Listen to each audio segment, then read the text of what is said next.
I'll be talking today about attachment styles.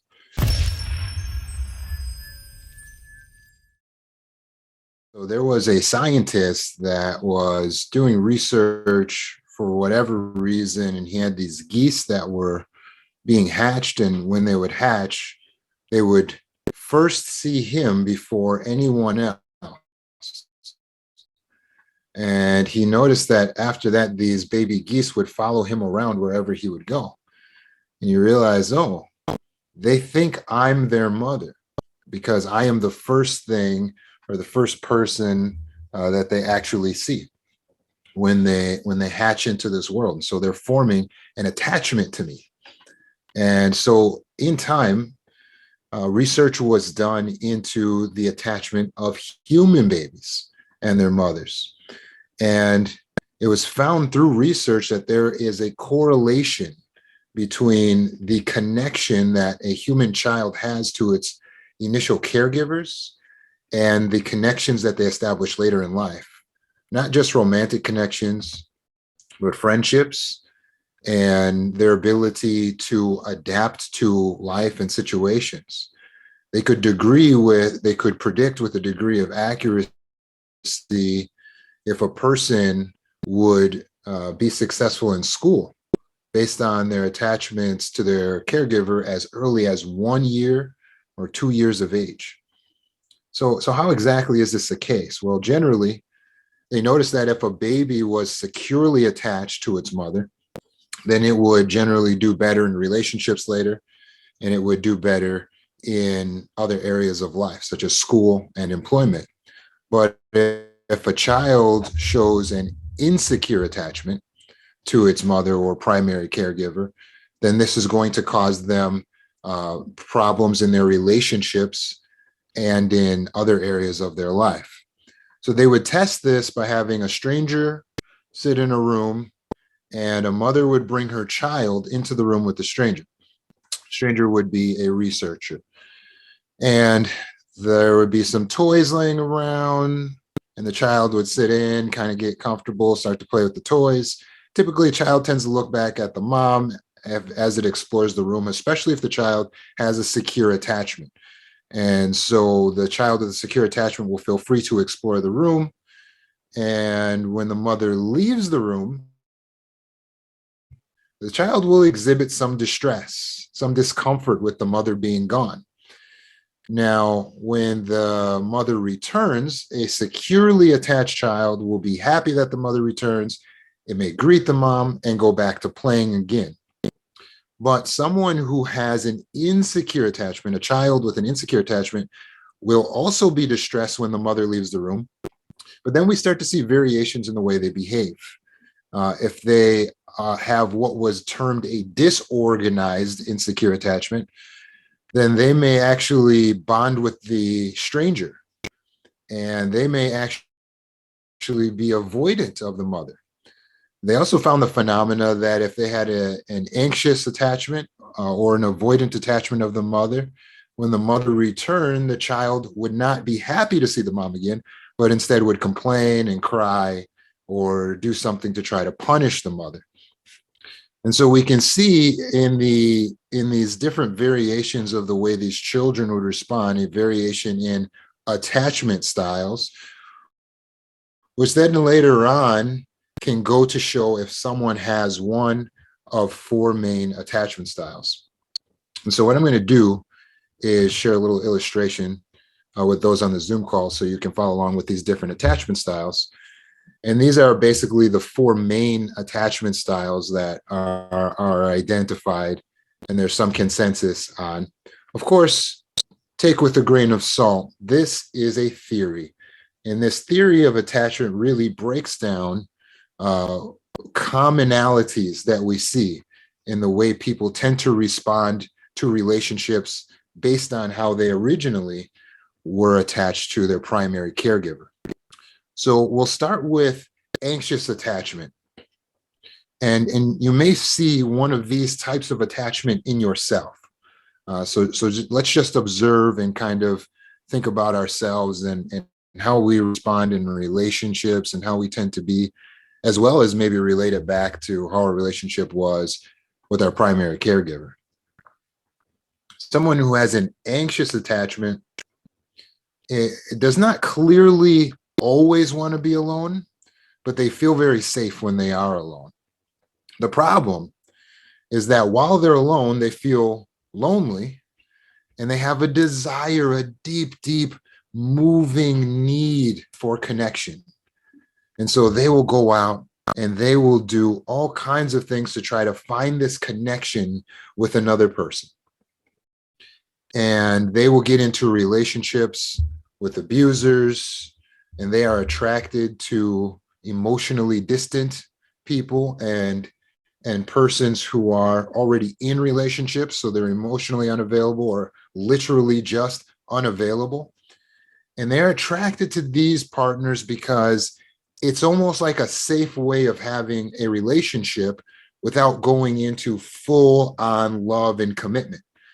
Because for an anxiously attached person, love and commitment is very scary. It could be because they had abuse when they were children. Could be because they were neglected when they were children.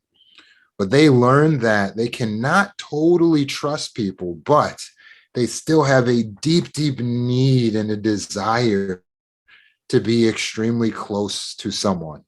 But they have an equally deep fear that they will be abandoned. So this is a very confusing place to be, not just for these people, but for those of us who are trying to understand these people. They will be repelled by a partner that actually wants to show love and commitment in a relationship to them. They will instead tend to slink away from these types of partners, but look for love in all the unhealthy places, with people who are abusive, with people who are avoidant, with people who are addicts, and with persons, again, who are emotionally or otherwise unavailable. So do you notice that you may have an anxious attachment? The next type of disorganized attachment that we'll talk about, or maladaptive attachment, is the fearful avoidant. So the fearful avoidant person is constantly in a state of trauma and fear.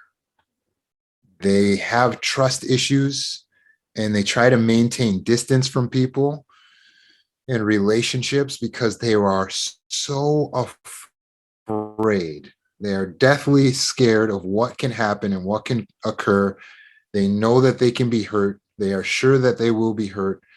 And they are just constantly in a state of fear. As a result, later in their lives, they have trouble with many things, not just relationships, but being in a constant state of trauma and fear means that they don't trust in themselves. They have low self-esteem, low self-worth, and so they don't reach out for opportunities and try to advance themselves. And they really don't have a high opinion of themselves. And so they don't feel that they're worthy of love, and they don't feel like they're lovable. They ultimately feel defeated by the negative experiences that they've had in relationships, either as adults or when they were children with their primary caregivers. Do you relate to the fearful avoidant? And finally, there's the dismissive avoidance, shown here on our chart as the avoidant there in purple. This guy says, it's very important that I feel independent and self-sufficient. So what's different about the dismissive avoidant from the fearful avoidant is the dismissive avoidant generally has a positive view of himself or herself. They tend to feel like, I'm capable, I'm smart, I can do a lot of things. And as a result, they have success in their career, and they have generally decent to high self-esteem. The problem is just everyone else. So the dismissive avoidant says, no thanks to relationships. This can even be with friendships. They generally find themselves being alone, preferring to be alone. And they're like, hey, this is better than getting my heart broken. I know I can't trust anyone. Everyone's got problems. Everyone's got issues. somebody's just gonna hurt me. So rather than get hurt, I'll just be by myself. This is fine. This is way better. And so dismissive avoidance tend to feel, again, good about themselves, capable, but they do not trust anyone else, and they will not trust anyone else anytime soon. And they feel that this is generally the best policy for life. Admittedly, they do feel lonely at times, but ultimately, there are no plans to change their situation because they feel like they can handle it being strong and independent and on their own. Do you see this in yourself? Are you a dismissive avoidant? The final category and the only healthy attachment adaptation is this attached. Someone who has a secure attachment says, hey, I don't worry about being abandoned. I don't worry about someone being too close to me. I don't worry that someone's going to be too much for me. I'm all about love. So I'm here. I'm ready for relationships. This is the person who says I'm single and I'm ready to mingle. I'm not afraid of getting my heart broken. If it happens, it happens. If it happens, it happens. Now, does a securely attached person get their heart broken? Yes. Do they experience pain and heartache and trauma? Yes. So why doesn't the securely attached person eventually become a fearful avoidant, or an anxious person? Well, some people point back to the childhood. They say, well, the securely attached person had parents that were more balanced. They weren't abusive. They weren't neglectful of the child. They ultimately gave the child attention. They gave the child love, and they helped the child to feel as if the child is worthy of love. And so they were there for that child. And so the child learned, my needs will be met. As a result, they go into the world believing their needs will be met. As a result, they have more success in their relationships. They have more success in business. They have more success in their jobs. And they generally feel secure. If they are single, they're okay. And if they're in relationships, they're happy. They're not afraid of being left. They're not afraid of being abandoned, not because they are never going to be left or they're never going to be abandoned. This is key. They're not afraid because they believe in their ability to cope. They believe in their ability to handle the situation if the situation were to arise.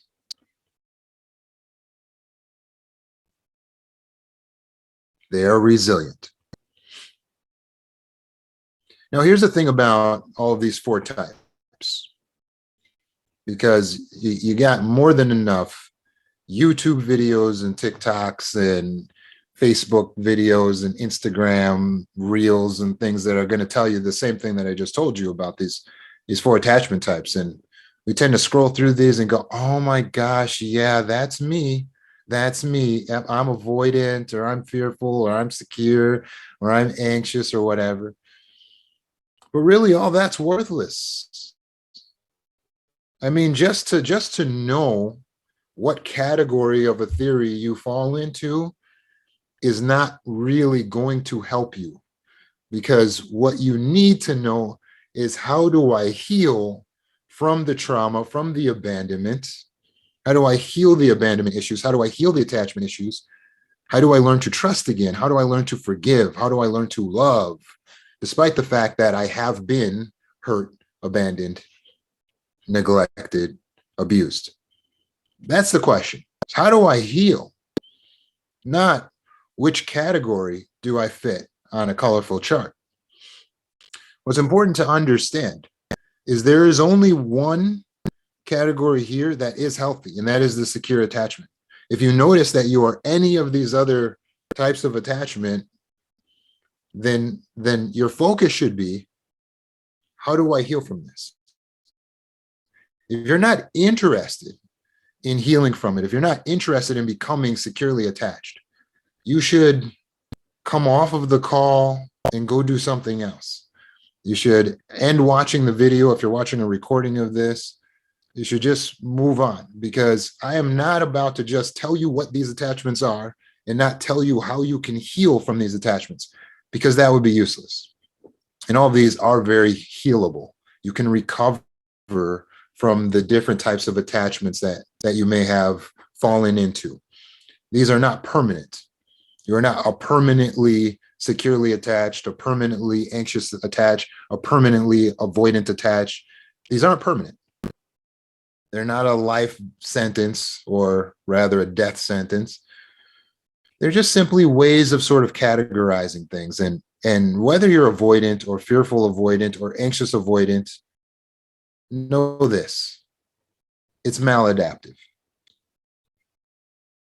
All of the avoidance types are maladaptive. There's one adaptive way, and that is to be securely attached, to have a secure attachment style.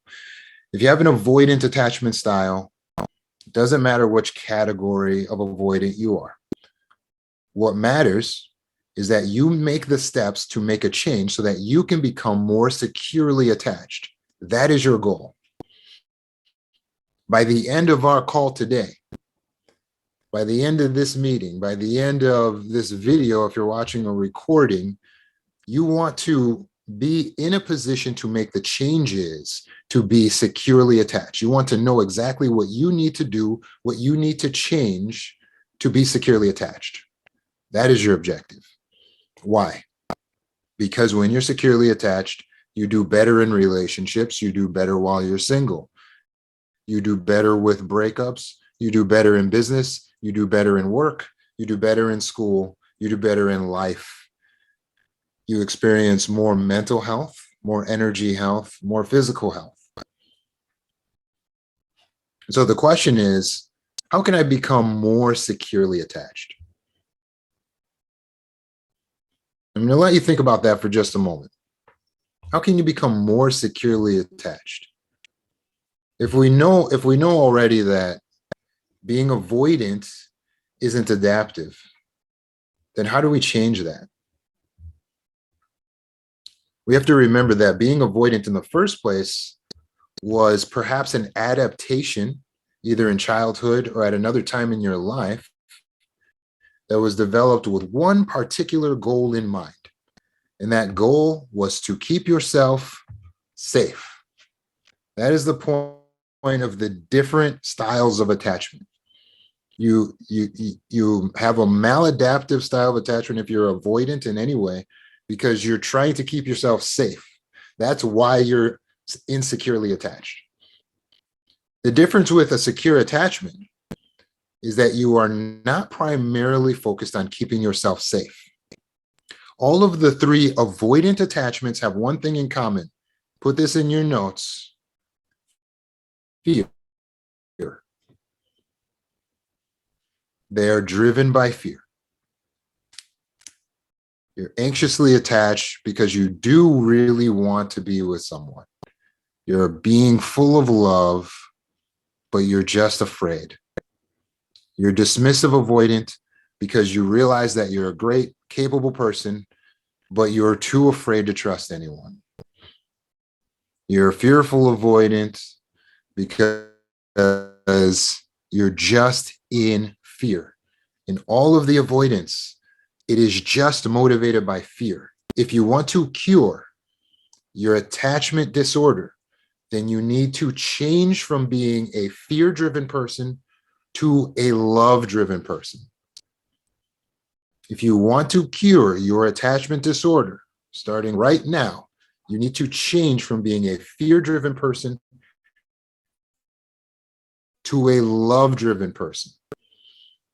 80% of your interactions and the things that you do need to be guided by love. Actually, 85% to be exact.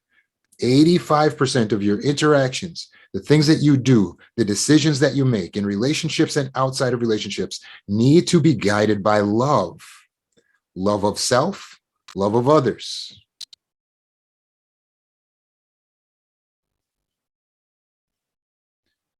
Do not make your decisions out of fear. Only about 10 to 15% of your life should be guided by fear. Fear is good because it can inform us of potential dangers. But the fear-based part of the brain is the amygdala, which is the tiniest part of the brain. You don't want to be guided by the tiniest part of your brain. You want to be guided by the beautiful canopy that we have up here, the cerebral cortex and the prefrontal cortex, because that is the wise mind, that is the logical part of the brain. And pure logic says, if I spend my life just trying to be safe, then I will take no risks. If there are no risks, there are no rewards. Therefore, it is not logical to spend my life trying to keep myself safe. I must strike a balance. I was just having a conversation with a client today, and we used this illustration with food, right?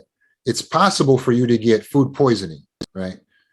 But you don't avoid eating food as a result. You wouldn't consider that healthy. You still eat food. So that means that you're willing to take a risk, knowing that you can become poisoned by food. But you take the risk, you're not afraid, because you believe that majority of the time it will work out to your advantage. It will be okay. And when it does come that you are poisoned by food, you say, I'll deal with it. I'll get over it. Meaning you believe in your ability to cope. You must be the same way with relationships. You have to be able to take risks, because without risk, there are no rewards. We're not just talking about romantic relationships. We are talking about friendships. If you want to have friends, if you want to develop genuine connections with people, you have to put yourself out there and take the risk that the people that you're dealing with may not turn out to be how you expected them to be. You have to take the risk.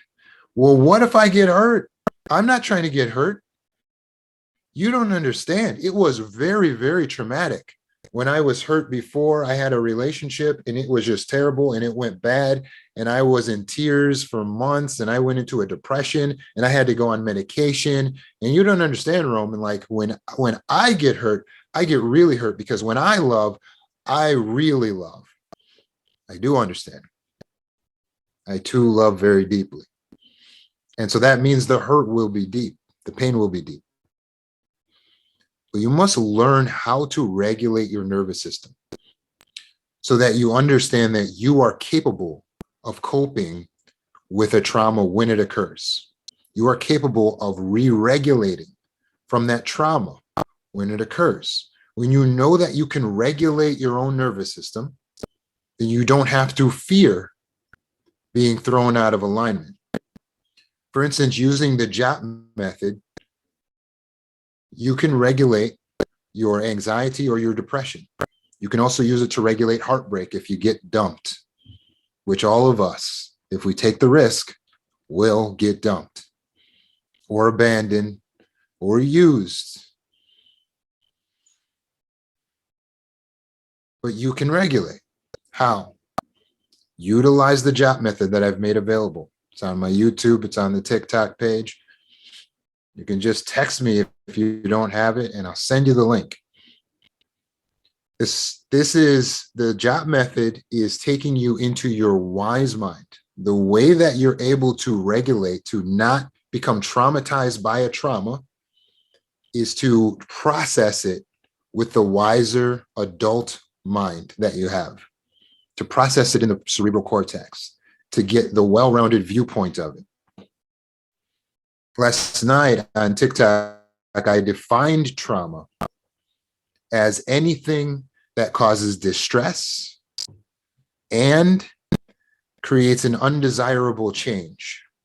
You can avoid being traumatized by a trauma by either not becoming distressed or not allowing it to change you, or if it is distressing and it does change you, insisting that that change be a positive change.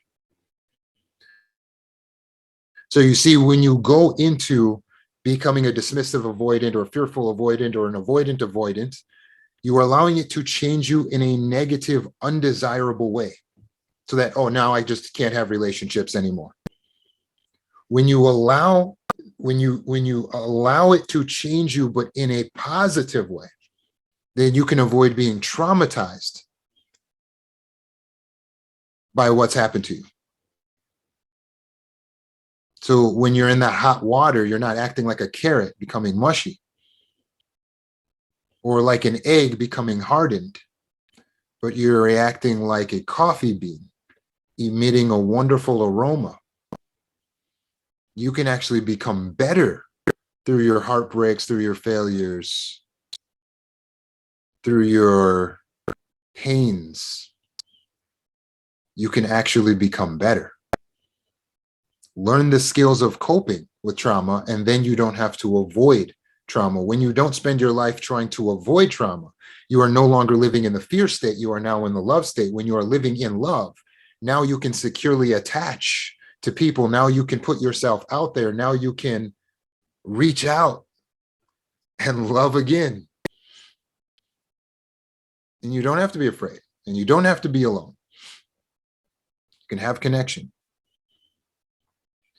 So I'd like to give you a personal example. I am securely attached, right? So I'm a securely attached person. So I did my own little personal unscientific research this summer.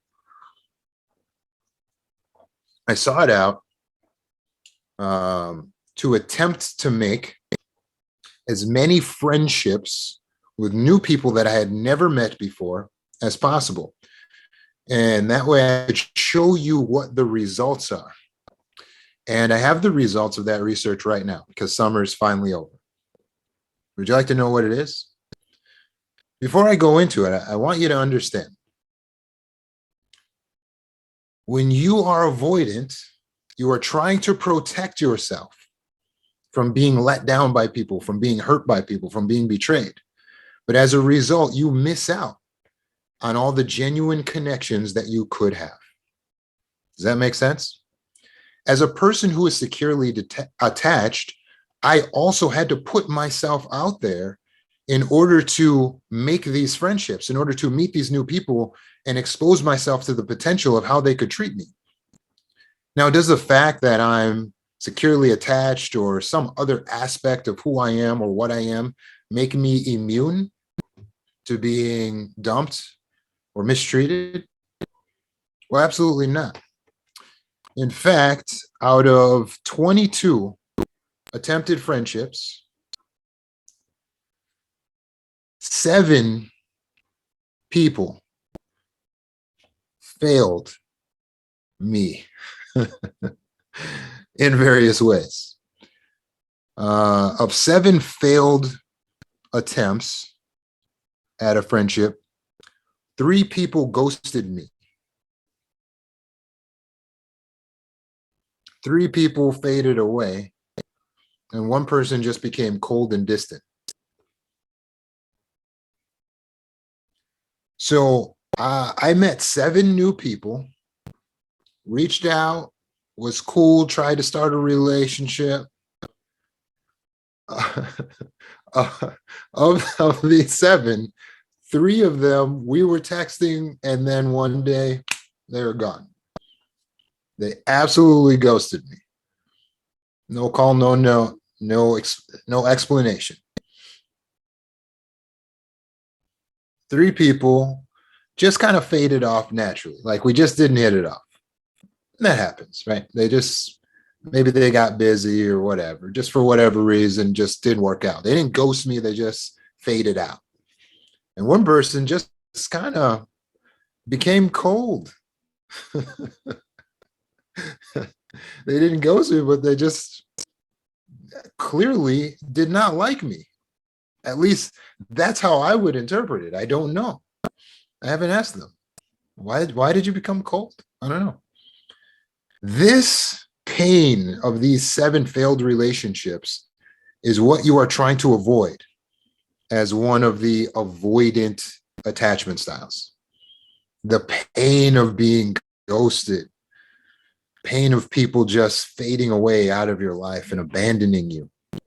But it is an inevitability of life. Friendships, relationships are a numbers game.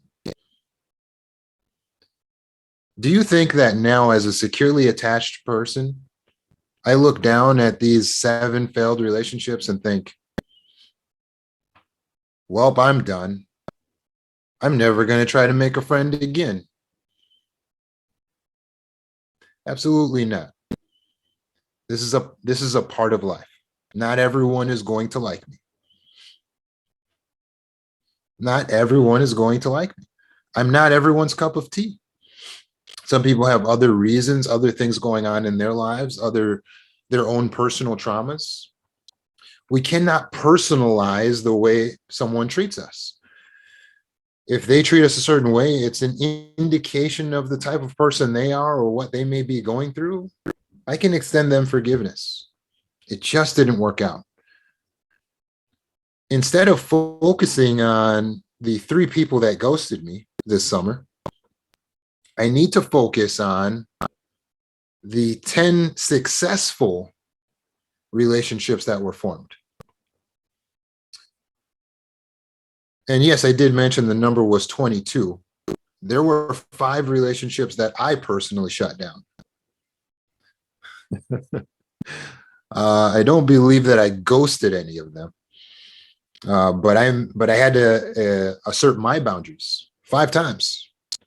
Out of these 22 relationships, there were certain people who wanted to advance the relationship in a way that I didn't feel was comfortable. So if you add that to the 7, that's 12 failed relationships.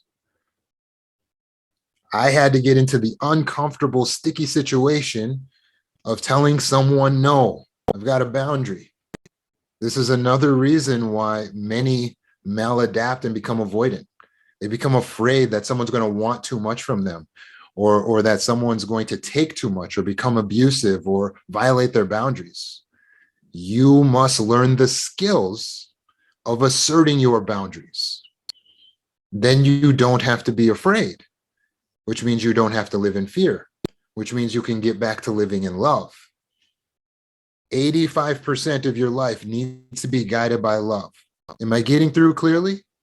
85% of your life needs to be guided by love, only 10 to 15% fear. Right now, you're living in 90% fear. That doesn't work. That's maladaptive. That will not help your life. That leads you to an early grave and lots of sickness. And it definitely will not foster connection. So I cannot focus on these 12 failed relationships. That's the majority out of 22. Majority of the relationships were failed out of 22. Instead, I must focus my mind on the 10 genuine connections that I made.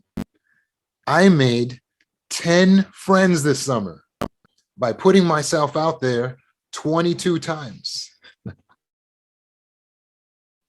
Now, some of you still might be focused on the 12 failures. Oh my gosh, I could never put myself in that situation. But if you could gain 10 good friends, isn't it worth it? I can tell you now from experience, it's better to have loved and lost than never to have loved at all. I certainly could have just been like, no, I'll stick to the friends I already have. I'll stick to what I already got, or I'll just be alone in my apartment. I don't want to get hurt. There were some hurts, but for the most part, so much love and connection, 10 new friends, genuine connections where I'm myself around them. I don't put on a mask. There's no show. There's no people pleasing. They do not violate my boundaries. They are respectful. How did I get there? Some people are commenting, 10 friends is unrealistic for me. I've never had 10 friends in my entire life. It's not unrealistic. Just took one summer. Just one summer of putting myself out there 22 times. Not being afraid of failure, not being afraid of rejection, getting ghosted 3 times, having to assert my boundaries 5 times. But once all of them were gone, That's how you weed through. Relationships are a numbers game, just like business, just like sales. You're not going to be everyone's cup of tea.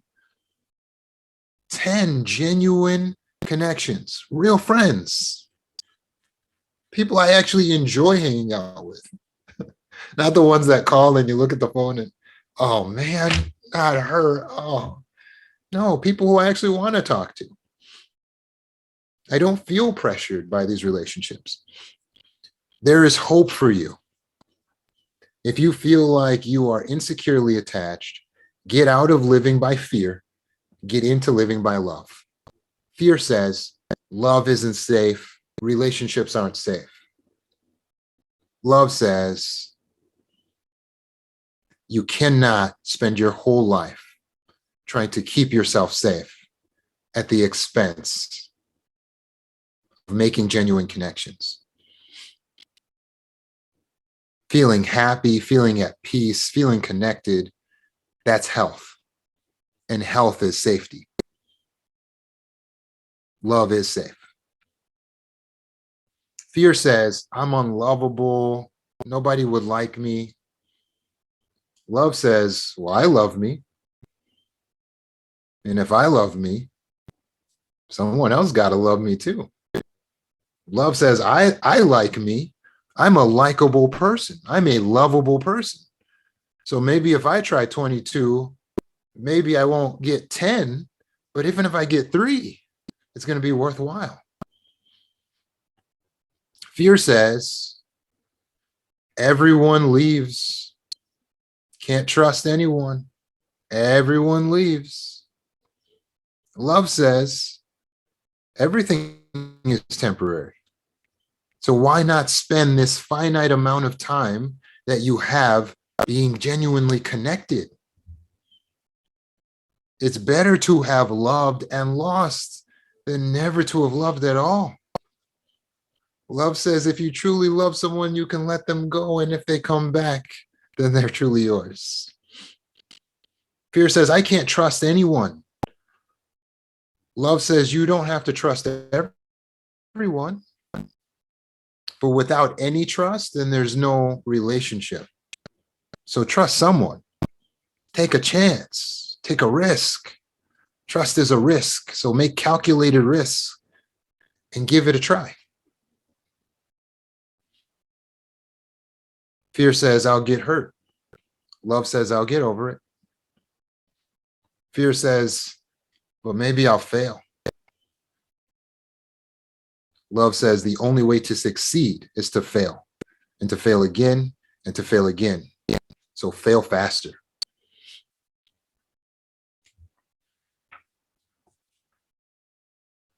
If you need more assistance in healing from a maladaptive attachment style or healing from your trauma, go on the website, go down to where it says learn more from Roman, join the trauma recovery healing course. It's getting rave reviews, it's changing people's lives. Then go on the same website, mindfree.org, get a session with Marissa, get a session with myself. Come to these meetings.